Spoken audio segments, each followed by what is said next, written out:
Bismillah, la louange est à Allah, nous le louons, implorons son aide et lui demandons pardon, et nous nous protégeons auprès de lui du vice de nos personnes et de nos mauvaises actions.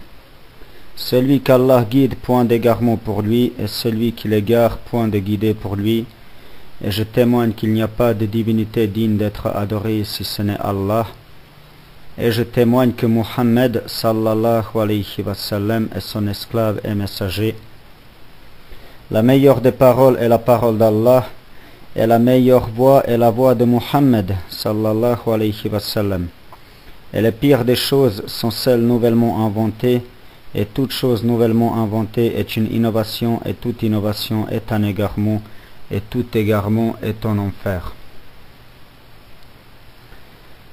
Ce soir, Inch'Allah, nous allons parler d'un sujet très important, à savoir l'ignorance n'est pas une excuse dans l'annulation du tawhid.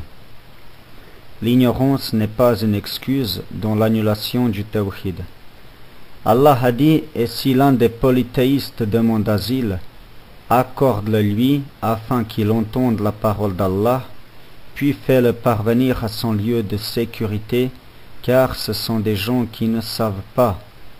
Sourate 9, verset 6. Donc on voit dans le verset que le nom de mushrik, polythéiste, idolâtre, il est établi avant même que la personne ait entendu la parole d'Allah, malgré le fait qu'ils soient des gens qui ne savent pas, comme a dit Allah.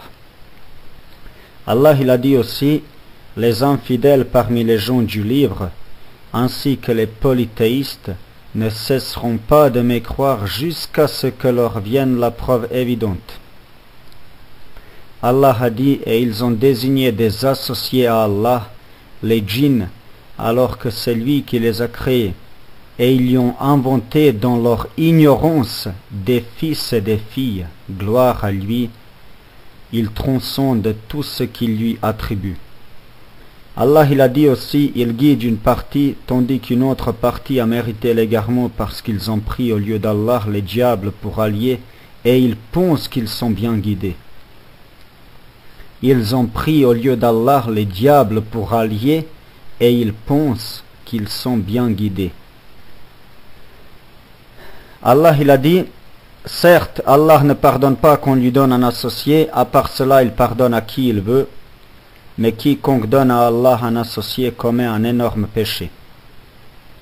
Allah a dit aussi, certes Allah ne pardonne pas qu'on lui donne des associés, à part cela il pardonne à qui il veut. Allah a dit, quiconque associe à Allah d'autres divinités, Allah lui interdit le paradis, et son refuge sera le feu. Et pour les injustes, pas de secoureur. Donc, ces versets qui sont clairs, et dans les versets d'Allah qui sont clairs, nous voyons notamment le jugement général pour quiconque donne un associé à Allah. Allah nous informe qu'il ne pardonne pas ce péché qui est le shirk et que son auteur ira au feu. Maintenant, pour sortir de ce jugement général, un cas particulier, comme c'est le cas des ignorants ou bien des gens qui s'affilient à l'islam, il est indispensable d'apporter une preuve valide. Et quand je dis une preuve valide, je parle du Coran, de la Sunna et de l'unanimité des savants. Lorsqu'on observe bien le livre d'Allah et la Sunna de son prophète sallallahu alayhi wa sallam, cette preuve elle est introuvable. Et vous allez voir que tous les textes s'accordent pour dire que quiconque, et je dis bien quiconque, donne un associé à Allah, ignorant ou savant, il est un mushrik qui ira en enfer. Allah a dit, c'est à Allah qu'appartient la religion pure, tandis que ceux qui prennent des protecteurs en dehors de lui disent, nous ne les adorons que pour qu'ils nous rapprochent davantage d'Allah. En vérité, Allah jugera parmi eux sur ce en quoi ils divergent. Allah ne guide pas celui qui est menteur et grand ingrat. Sourate 39, verset 3. Donc ce verset, c'est une preuve que celui qui croit en Allah, tout en lui donnant un associé, il n'est pas un musulman. malgré le fait que son intention était de se rapprocher d'Allah. Donc je répète, ce verset est une preuve que celui qui croit en Allah, tout en lui donnant un égal, il n'est pas un musulman malgré sa belle intention qui était de se rapprocher d'Allah. Allah a dit, et la plupart d'entre eux ne croyons à Allah qu'en lui donnant des associés. Allah a dit aussi, si tu donnes des associés à Allah, ton œuvre sera certes vaine, et tu seras très certainement du nombre des perdants. Ce verset, il s'adresse au prophète Muhammad sallallahu alayhi wa sallam. Et on voit que même le messager d'Allah sallallahu alayhi wa sallam, il n'échappe pas au jugement général, qui est que celui qui commet le shirk, il devient un mushrik. Alors si le prophète Muhammad sallallahu alayhi wa sallam n'échappe pas à ce jugement général, comment est-ce que quelqu'un d'autre ou bien une autre personne qui s'affilie à l'islam pourrait échapper à ce jugement général? Le prophète sallallahu alayhi wa sallam a dit, quiconque rencontre Allah sans rien lui associer entrera au paradis et ses péchés ne lui nuiront en rien. De même, celui qui le rencontre en lui associant entrera en enfer et ses bonnes actions ne lui profiteront en rien. Hadith rapporté par l'imam Ahmed. Les versets qui parlent de la mécréance, et ça c'est une règle qui est très importante et qui est établie à l'unanimité des savants que nous allons citer plus tard. Les versets qui parlent de la mécréance, ils sont généraux. Ils concernent tous ceux qui commettent les actes de la mécréance ou prononcent les paroles de la mécréance. Et pour sortir de cette généralité en cas particulier, comme par exemple quelqu'un qui se dit musulman ou quelqu'un qui est ignorant, il faut là aussi une preuve du Coran, de la Sunna ou bien de l'unanimité des savants. Parce que c'est celui qui sort le cas particulier de la généralité qui doit apporter la preuve, et non celui qui prend les versets généraux. Mohammed ibn Abdul Wahhab, rahimahullah, il a dit dans Ad-Durar as-Saniyya, volume 10, page 58 à 59, si un hypocrite essaye d'argumenter comme quoi le verset concerne que les mécréants, dites-lui, est-ce qu'il existe un seul savant musulman qui a dit que ce verset ne concerne pas ceux parmi les musulmans qui commettent les mêmes actes? Qui a dit ça avant toi? Dites-lui aussi, ceci est le rejet du consensus de la Ummah, car le consensus dit que ce verset concerne aussi bien les mécréants que ceux qui se disent musulmans. Je répète, le consensus dit que ces versets concernent aussi bien les mécréants que ceux qui se disent musulmans. Dans un hadith rapporté par Abu Hurayra, radiallahu anhu, que l'on trouve dans le Musnad de l'imam Ahmed, rahimahullah, il est dit, donc Abu Hurayra, il dit, j'ai entendu l'envoyé d'Allah sallallahu alayhi wa sallam raconter ceci. 2 hommes parmi les fils d'Israël étaient frères. L'un d'eux commettait des péchés tandis que l'autre s'adonnait à l'adoration. Ce dernier, s'apercevant que son frère persistait dans les péchés, lui dit « Cesse ». L'autre répondit « Laisse-moi et laisse mon Seigneur. T'a-t-on envoyé pour me surveiller ?» Le premier répliqua « Je jure par Allah qu'il ne te pardonnera point et tu n'entreras pas au paradis. » Après leur mort, ils se sont réunis devant le Seigneur des mondes. Allah dit à l'homme vertueux, « Savais-tu d'avance ma décision ?» Puis Allah dit au coupable, « Entre au paradis par ma miséricorde, et à l'autre, entre en enfer. » Le prophète sallallahu alayhi wa sallam a ajouté, « Par celui qui tient l'âme d'Abul Qasim dans sa main, cet homme a proféré une parole qui a anéanti sa vie dans le bas monde et dans l'au-delà. » Cet homme a proféré une parole qui a anéanti sa vie dans le bas monde et dans l'au-delà. Maintenant, écoutez l'unanimité dans le sujet qui nous intéresse après ces versets et ce hadith, écoutez le consensus qui a été rapporté par le savant, le juriste, le mufti du Nejd, Abu Butayn, rahimahullah, dans Ad-Durar as-Saniyya, volume 12, page 69 à 74, il ressort notamment ceci. Si celui qui commet le shirk akbar est excusé par l'ignorance, alors qui est celui qui n'a pas d'excuse? De cette affirmation ressort qu'Allah n'a d'argument que contre l'orgueilleux. Celui qui affirme cette théorie sera incapable de s'y tenir. Au contraire, il doit tomber dans la contradiction. Car il ne peut pas ne pas appliquer le takfir sur celui qui doute de la prophétie de Mohammed sallallahu alayhi wa sallam, ou doute de la résurrection ou d'autres sujets qui font partie du fondement de l'islam. Celui qui doute est en réalité un ignorant. Et écoutez bien qu'est-ce qu'il dit maintenant. Écoutez bien. Il dit, les savants de toutes les écoles ont cité beaucoup de choses. Parmi les paroles, les actes ou les convictions qui font sortir son auteur de l'islam, et ils n'ont pas limité cela à l'orgueilleux. C'est pour cela que celui qui affirme qu'une personne qui commet la mécréance est excusée dans la mauvaise interprétation des textes, l'ijtihad, le suivi aveugle ou l'ignorance, s'oppose au livre, à la sunna et au consensus sans aucun doute. Abu Butayn rahimahullah, il dit aussi dans Fatawa Najdiya, en parlant de l'avis d'Ibn Taymiyyah rahimahullah dans ce sujet, il dit, Ibn Taymiyyah applique clairement le takfir sur celui qui commet le shirk et rapporte l'unanimité des musulmans concernant le sujet, sans y excuser un ignorant ou ceux qui lui ressemblent.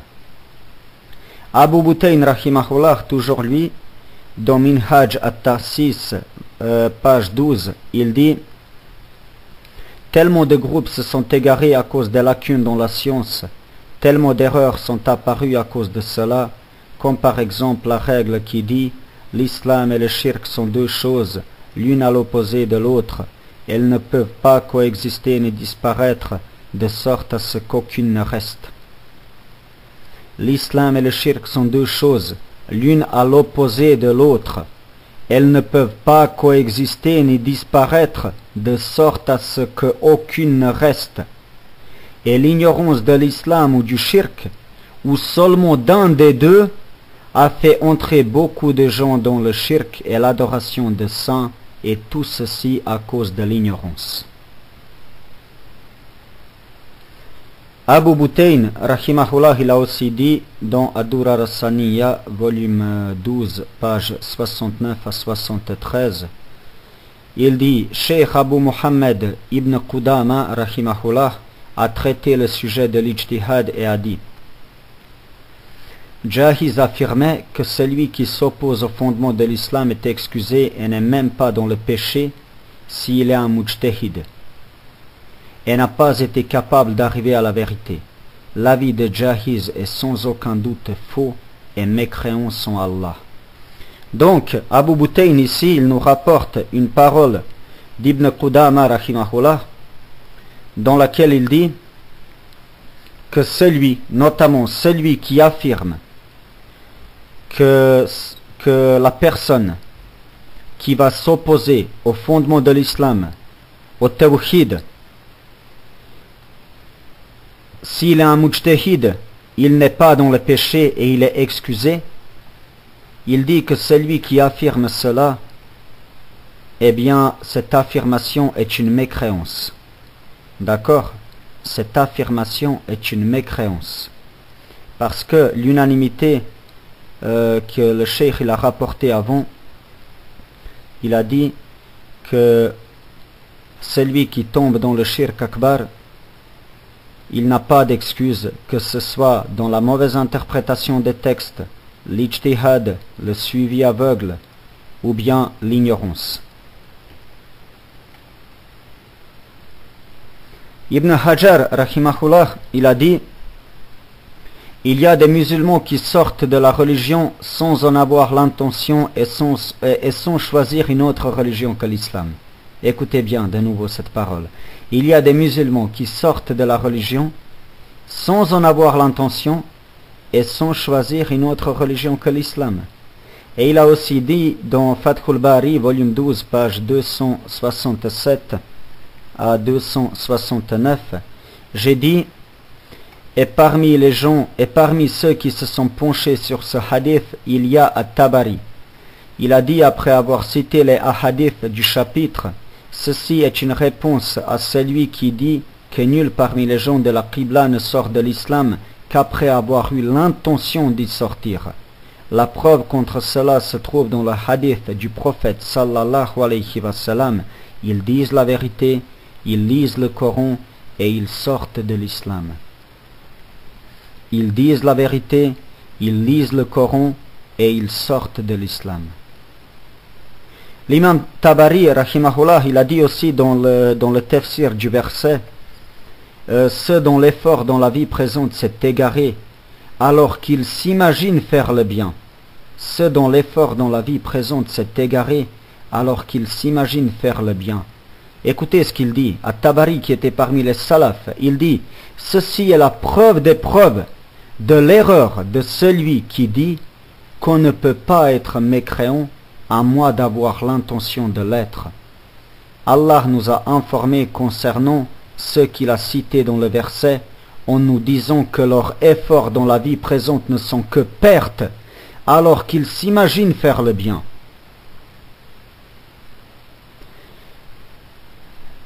Mohammed ibn Abdul Wahhab rahimahullah a dit dans Adura Rassaniya volume 2 page 77, lorsque tu sauras que ceci est le monothéisme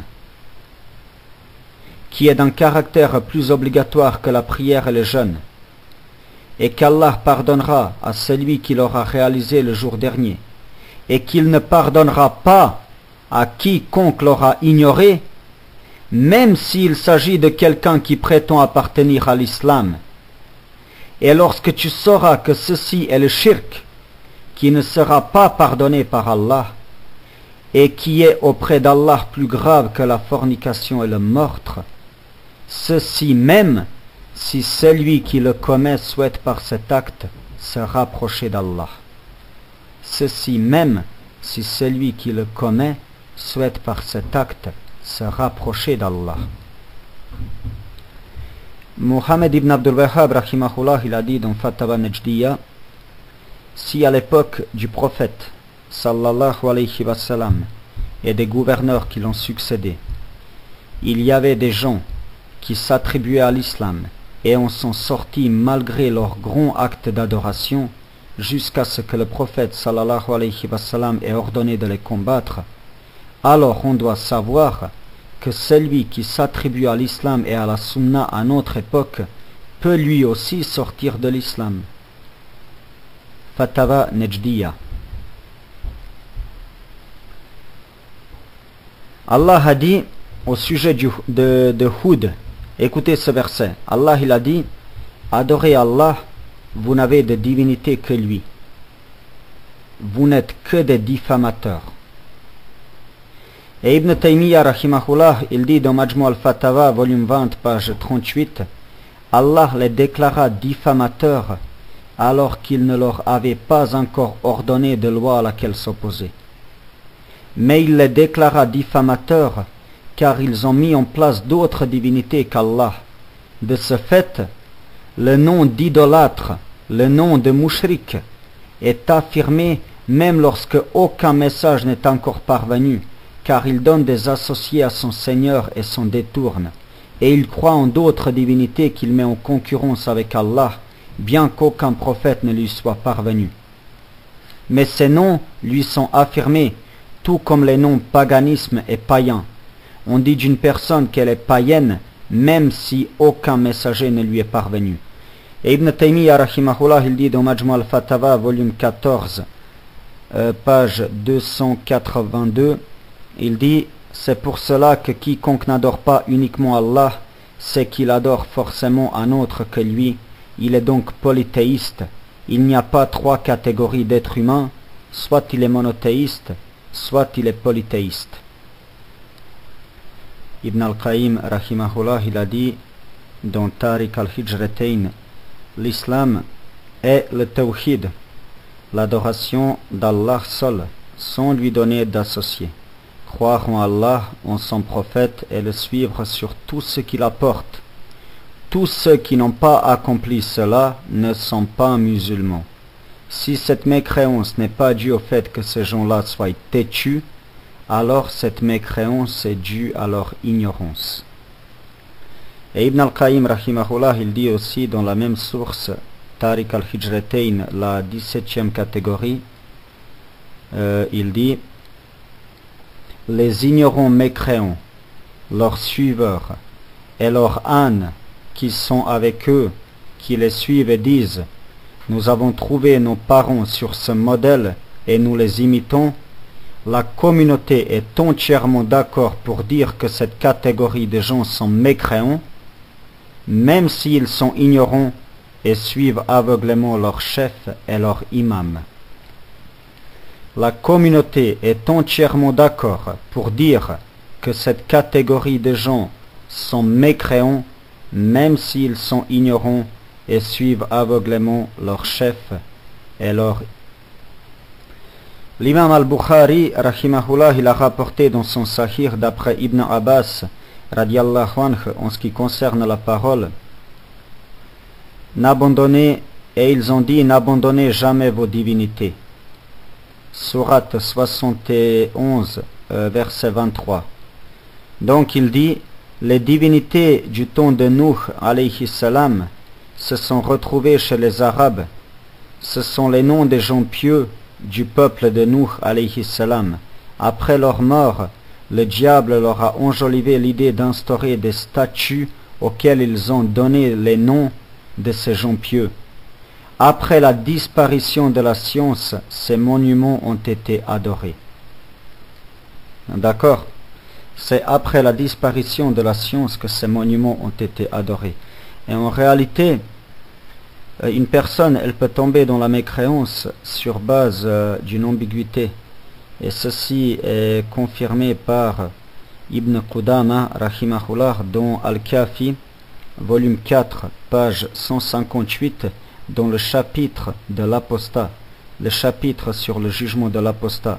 Et les savants qui ont traité le chapitre de l'apostat, vous trouverez que celui qui tombe dans l'apostasie, ils n'ont jamais dit que s'il est ignorant, ceci est un empêchement à l'apostasie.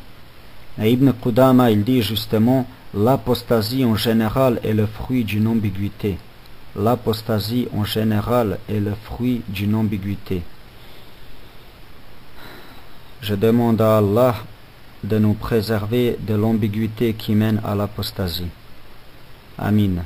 Allah, il a dit dans un verset de la sourate 7, verset 172 à 174: et quand ton Seigneur tira une descendance des reins des fils d'Adam, et il les fit témoigner sur eux-mêmes, ne suis-je pas votre Seigneur?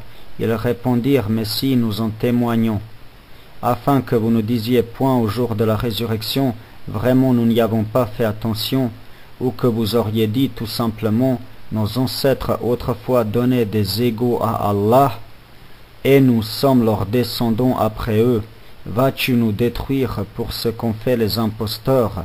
Et c'est ainsi que nous expliquons intelligemment les signes, peut-être reviendront-ils. Donc on voit que les hommes, les êtres humains, ils ont fait un pacte avec le Seigneur de l'univers, et ce pacte, il consiste à adorer Allah sans lui donner d'égal. Adorer Allah sans lui donner d'égal. Et dans la religion d'Allah, comme il est établi dans un verset qu'on va citer, les gens, ils sont divisés en deux parties. Il y a soit les croyants ou bien les mécréants. Il n'y a pas la troisième catégorie des gens. Allah, il a dit, c'est lui qui vous a créé. Parmi vous, il y a des mécréants et des croyants. Des mécréants et des croyants. Il n'y a pas d'intermédiaire. Allah, il a dit aussi, Et quiconque désire une autre religion, et quiconque désire une religion autre que l'islam, elle ne sera point agréée, et il sera dans l'au-delà parmi les perdants. Et écoutez ce hadith du prophète sallallahu alayhi wa sallam qui a été rapporté par l'imam Muslim. Il a dit: on demande à une personne de l'enfer le jour du jugement dernier: est-ce que si tu possédais tout ce qui est sur la terre, tu l'échangerais pour être sauvé? Il répondra oui. Puis Allah lui dira: je voulais de toi moins que ça. J'ai pris sur toi un pacte lorsque tu étais dans les reins d'Adam, pour que tu ne me donnes aucun associé, mais tu as refusé et tu as commis le shirk. Et maintenant, en ce qui concerne le verset du pacte, on va citer le tafsir de certains savants, les plus connus comme Shawkani, Al-Qurtubi, At-Tabari et Ibn Kathir. Écoutez, on va commencer par Shawkani. Qu'est-ce qu'il a dit? L'imam Shawkani, rahimahullah, a dit: nous avons fait ceci afin que vous ne cherchiez pas des excuses ou afin que vous n'attribuiez pas le shirk à vos pères en dehors de vous-même. Donc Shawkani, il dit: Allah explique la sagesse de la révélation de ces versets. En effet, il a demandé à la descendance d'Adam alayhi salam de témoigner contre eux-mêmes afin qu'ils ne disent pas des choses de ce genre le jour du jugement dernier, ou encore qu'ils ne cherchent pas des excuses invalides. Qu'ils ne cherchent pas des excuses invalides. Al-Qurtubi, il a dit: Ibn Abbas et Ubay ibn Kab disent que les descendants d'Adam ont témoigné qu'Allah est leur Seigneur et qu'il n'y a pas d'excuse pour celui qui suit aveuglément les autres quand il s'agit du tawhid. At-Tabari, il a dit, rahimahullah, Allah dit qu'il est témoin contre les descendants d'Adam afin qu'ils ne disent pas le jour du jugement dernier: nous ne savions pas, ou qu'ils ne disent pas: nos pères pratiquaient le shirk et nous sommes leurs descendants. Étant ignorants, nous avons suivi leur chemin. Étant ignorants, nous avons suivi leur chemin. Et pour terminer, Ibn Kathir, donc pour terminer avec le tafsir des plus grands savants, Ibn Kathir, il a dit: Allah annonce qu'il a fait témoigner les descendants d'Adam contre eux-mêmes qu'il est leur Seigneur et qu'il n'y a pas de divinité en dehors de lui, et que ceci fait partie de la disposition naturelle, c'est-à-dire la fitra. Et plus loin, Ibn Kathir, rahimahullah, il dit que ce pacte est une preuve contre les gens s'ils viennent à commettre le shirk. Ce pacte est une des preuves contre les gens s'ils viennent à commettre le shirk. Et maintenant, écoutez ce qu'a dit Ibn al-Qayyim, rahimahullah. Il a dit: beaucoup de versets semblables sont une preuve contre les descendants d'Adam, car leur fitra sur laquelle ils ont été créés confirme leur Seigneur et leur Créateur. De ce fait, cette confirmation les appelle à adorer Allah l'unique sans rien ni personne lui associer. De ce fait, s'ils viennent à commettre le shirk, il ne faut pas qu'ils cherchent des excuses comme quoi ils ne connaissaient pas la vérité et qu'ils suivaient aveuglément des égarés. Car il existe deux causes d'égarement: le désintérêt de la vérité ou le suivi aveugle des égarés. Le Très-Haut a fait en sorte que les gens reconnaissent avec leur fitra Allah comme étant leur Seigneur. Ceci est une preuve contre eux-mêmes le jour du jugement dernier. De ce fait, écoutez bien qu'est-ce qu'il dit, qu'est-ce qu'il conclut: de ce fait, il n'y a pas d'excuse pour celui qui renie Allah ou lui donne un associé. Cheikh al-Islam ibn Taymiyyah, rahimahullah, il a dit: en ce qui concerne les paroles du prophète Muhammad sallallahu alayhi wa sallam, tout enfant naît sur la fitra islamique, et ce sont ses parents qui en font un juif, un chrétien ou mazdéen. Ceci est la disposition naturelle, c'est-à-dire la fitra sur laquelle Allah les a créés le jour quand il a dit « Ne suis-je pas votre Seigneur ?» Le jour quand il a dit « Ne suis-je pas votre Seigneur ?» Et plus loin, Ibn Taymiyyah rahimahullah cite un autre hadith rapporté par l'imam Muslim dans lequel le prophète sallallahu alayhi wa sallam a dit « Allah a créé les serviteurs sur la foi innée, mais les diables sont venus à eux et les ont détournés de leur religion. Ils leur ont interdit ce qu'Allah leur a autorisé et il leur a ordonné de ne pas lui associer ce dont il n'a révélé de preuves.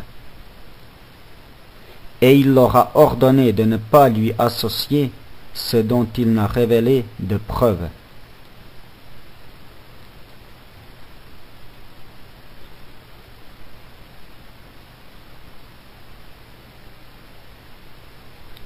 Écoutez maintenant les versets suivants. Allah il a dit, et ils dirent, Seigneur, nous avons obéi à nos chefs et à nos grands. C'est donc eux qui nous ont égarés du sentier. Ô notre Seigneur, inflige-leur 2 fois le châtiment et maudis-les d'une grande malédiction. Dans un autre verset, Allah il a dit, et vous allez voir où on va en arriver, et d'ailleurs les versets d'eux-mêmes, ils sont très clairs. Allah il a dit, et ceux qui avaient mécru dirent, jamais nous ne croirons à ce Coran ni à ce qui l'a précédé. Et si tu pouvais voir les injustes, seront debout devant leur Seigneur, se renvoyant la parole les uns aux autres. Ceux que l'on considérait comme faibles diront à ceux qui s'enorgueillissaient, sans vous, nous aurions certes été croyants. Allah il a dit, et les mécréants diront, Seigneur, fais-nous voir ceux des djinns et des humains qui nous ont égarés, afin que nous les placions tous sous nos pieds, pour qu'ils soient parmi les plus bas. Donc, on voit dans ces 3 versets ce qu'Allah il a dit concernant les suiveurs. Et il n'existe pas un seul verset ou un seul hadith de notre prophète Mohammed sallallahu alayhi wa sallam que ceux qui ont été égarés par les soi-disant savants, eh bien qu'ils vont être excusés. D'accord? Il n'y a pas une seule preuve qui dit que celui qui a été égaré, c'est-à-dire les suiveurs, ils vont être excusés. Allah a dit, nous avons destiné beaucoup de djinns et d'hommes pour l'enfer. Ils ont des cœurs mais ne comprennent pas. Ils ont des yeux mais ne voient pas. Ils ont des oreilles mais n'entendent pas. Ceux-là sont comme les bestiaux, même plus égarés encore. Tels sont les insouciants. Donc, tout ce temps-là, nous avons établi à travers le Coran, la Sunna, l'unanimité des savants, ainsi que des paroles de savants qui ne vont pas à l'encontre de ce qui a été établi de manière claire dans le Coran, la Sunna et l'unanimité, que l'ignorance n'est pas une excuse dans l'annulation du tawhid. Par contre, l'ignorance peut être une excuse dans d'autres sujets qui ne concernent pas le tawhid. Et ça c'est très important, parce qu'il ne faut pas généraliser. Ce qu'a dit notamment Abdulaziz ibn Muhammad ibn Ali al-Abdelatif dans son livre Nawaqidul Iman wal Amaliya, page 69. Il a dit, sur la base de ce qui précède, nous concluons que l'avis de ceux qui généralisent, quand ils disent que l'ignorance est une excuse dans des choses qui touchent au fondement de l'islam, est faux. Tout comme il est faux de généraliser que l'ignorance n'est pas une excuse. Et il continue en disant, au contraire, il est obligatoire de faire la distinction entre les choses qui s'opposent au fondement de l'islam et les choses connues de la masse des gens, et les choses qui s'opposent aux questions ou sujets qui ont besoin d'être expliqués. D'accord? Cheikh Ishaq ibn Abdurrahman rahimahullah, on trouve cette parole c'est dans At-Takfir al-Muayyin, Aqidatul Muwahhidin, page 169-170. Il dit, Il m'est parvenu qu'un groupe prétendant être savant et religieux, qui suit soi-disant l'enseignement de Mohammed ibn Abdul Wahhab rahimahullah, a dit que celui qui donne un associé à Allah et adore les idoles ne devient pas automatiquement mécréant idolâtre. Donc le cheikh il nous informe qu'il y a des gens qui prétendent suivre Mohammed ibn Abdul Wahhab rahimahullah, qui prétendent suivre ses enseignements et qui disent que celui qui commet le shirk, il n'est pas automatiquement un polythéiste. Il continue, il dit: ceux qui m'ont rapporté cela ont entendu que certains frères avaient traité de mécréant et d'idolâtre un homme qui implorait l'aide du prophète sallallahu alayhi wa sallam, et qu'un homme leur a dit: ne le traitez pas de mécréant sans lui avoir expliqué.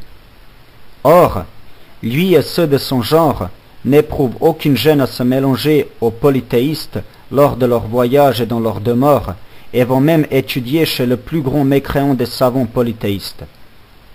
Ils ont dupé certains imbéciles, c'est les paroles du cheikh, il dit: ils ont dupé certains imbéciles de leurs adeptes qui ne connaissent rien.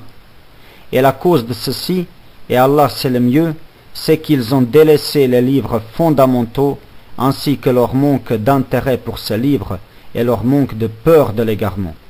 Ils se sont passés des livres du cheikh Mohammed ibn Abdul Wahhab rahimahullah, alors que s'y trouve tout ce qu'il faut comme réponse à ces ambiguïtés. Et aujourd'hui, nous avons affaire aussi à des gens qui disent: nous suivons l'enseignement de Mohammed ibn Abdul Wahhab rahimahullah, et celui qui commet le shirk, il a une excuse. Et cette parole, elle leur est applicable à eux aussi. Et c'est comme si le cheikh rahimahullah, il était en train de répondre à certaines personnes de notre époque.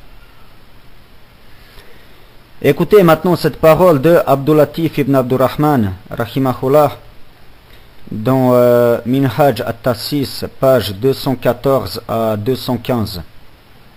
Il a dit: Daoud ibn Jirjis al-Iraqi, Daoud ibn Jirjis al-Iraqi a de nombreuses fois répété son ambiguïté concernant le fait de ne pas juger mécréant le fautif, ainsi que de ne pas lui faire porter de péché.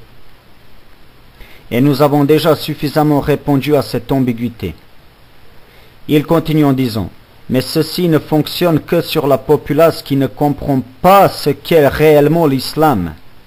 Et nous avons déjà expliqué que si nous appliquions le principe d'Al-Iraqi, cela mènerait à ne pas juger mécréant pour quoi que ce soit des fondements de la religion, comme, écoutez, croire en l'existence d'Allah, en sa seigneurie, sa divinité, sa puissance, son décret, ainsi que de croire aux parfaites descriptions de son être et de ses actes, ainsi que sa connaissance de tous les événements qui existent dans l'univers.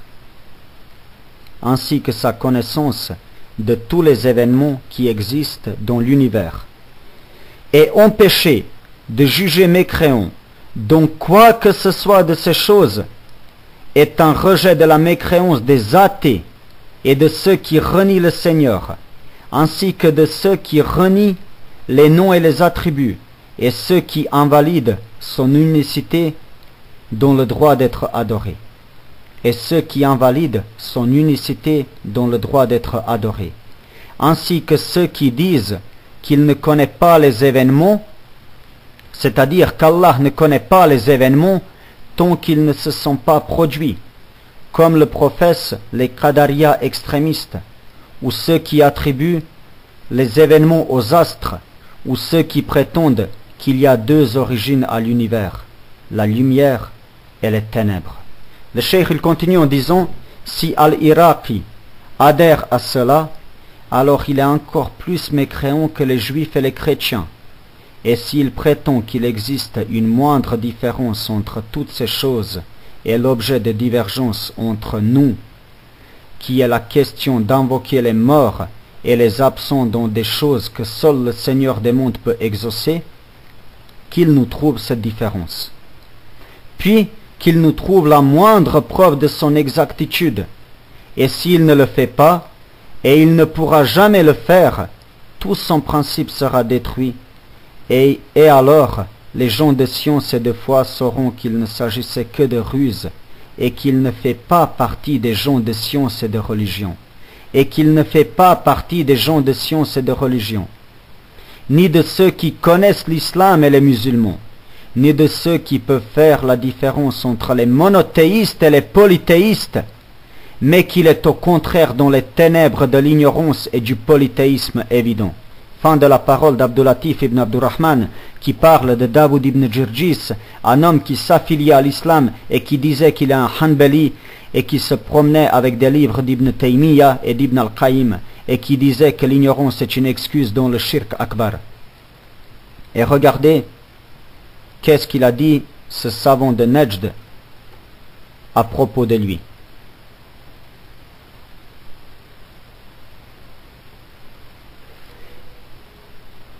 Et maintenant, on va terminer avec une parole de Sulayman ibn Sahman, que vous trouvez dans Fatawa Najdiya. Et ça parle justement de l'ijtihad. Il dit, celui qui croit en Allah et son messager intérieurement et extérieurement, mais fait un effort d'ijtihad et cherche la vérité, puis se trompe, ignore ou interprète mal, Allah lui pardonnera cette erreur, qui qu'il soit, que cela soit dans les thèmes théoriques ou pratiques. D'accord? Donc, il nous informe que le savant qui fait une erreur d'ijtihad, eh bien Allah lui pardonnera. Et il continue en disant, mais lorsque certaines personnes ont entendu la parole du Cheikh al-Islam ibn Taymiyyah rahimahullah, dans certaines de ses réponses où il parla de l'absence du tekfir de l'ignorant, du mujtahid, de celui qui se trompe ou de celui qui interprète mal, ils ont cru que ceci est valable pour toute erreur, toute ignorance, tout ijtihad et toute mauvaise interprétation. Ils en ont fait une règle sans donner aucun détail.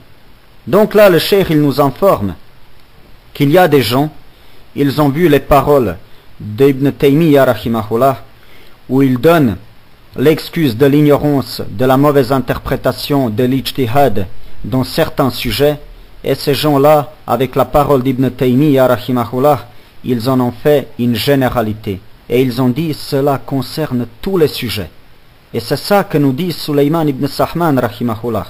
Et qu'est-ce qu'il nous dit? Il nous dit, et ceci est une erreur pure, car ce n'est pas tout ijtihad, toute ignorance, toute erreur ou toute mauvaise interprétation qui sera pardonnée à son auteur et l'empêchera de devenir un mécréant.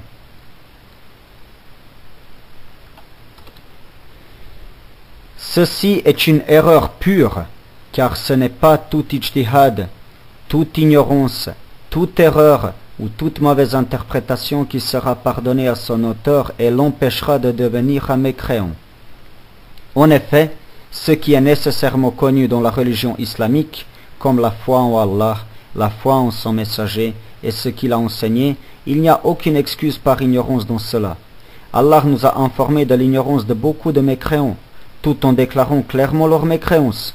Ainsi, il décrit les chrétiens d'ignorants, alors qu'aucun musulman ne doute de leur mécréance. Et nous sommes absolument convaincus que la majorité des juifs et des chrétiens aujourd'hui sont des ignorants et se conforment aveuglément à leurs rabbins, mais nous sommes convaincus de leur mécréance, ainsi que de la mécréance de quiconque doute de leur mécréance. Il continue, il dit, lorsqu'un individu donné commet ce qui exige sa mécréance dans des sujets nécessairement connus, écoutez qu'est-ce qu'il dit, il dit, comme par exemple l'adoration d'un autre qu'Allah, la négation de ses noms et attributs de perfection, la négation de la majesté de son être et de ses actes, ainsi que la question de sa connaissance des événements et des créatures avant qu'elles n'existent.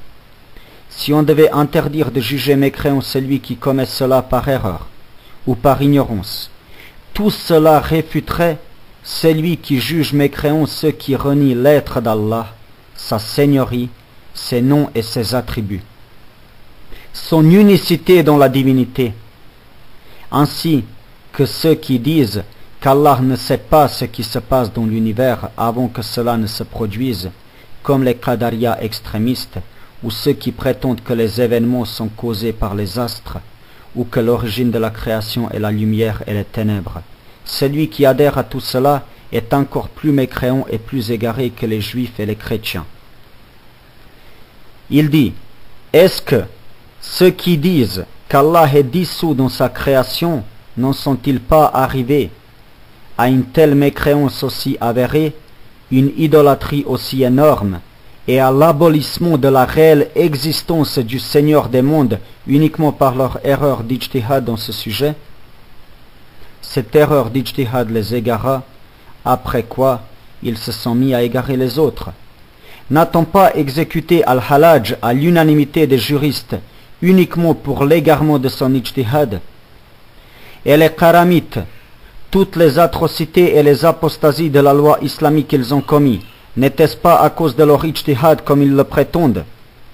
Et encore, est-ce que les Rawafides ont dit ce qu'ils ont dit et admis ce qu'ils ont admis, comme mécréance, polythéisme et adoration des 12 imams, ainsi que les insultes des compagnons du messager d'Allah sallallahu alayhi wa sallam et de la mère des croyants, Aïcha radiallahu anha, si ce n'est par ijtihad?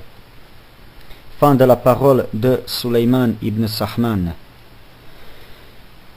Subhanak Allahumma bihamdik, ashhadu an la ilaha illa ant, astaghfiruka wa atubu ilayk. Assalamu alaykum wa rahmatullahi wa barakatuh.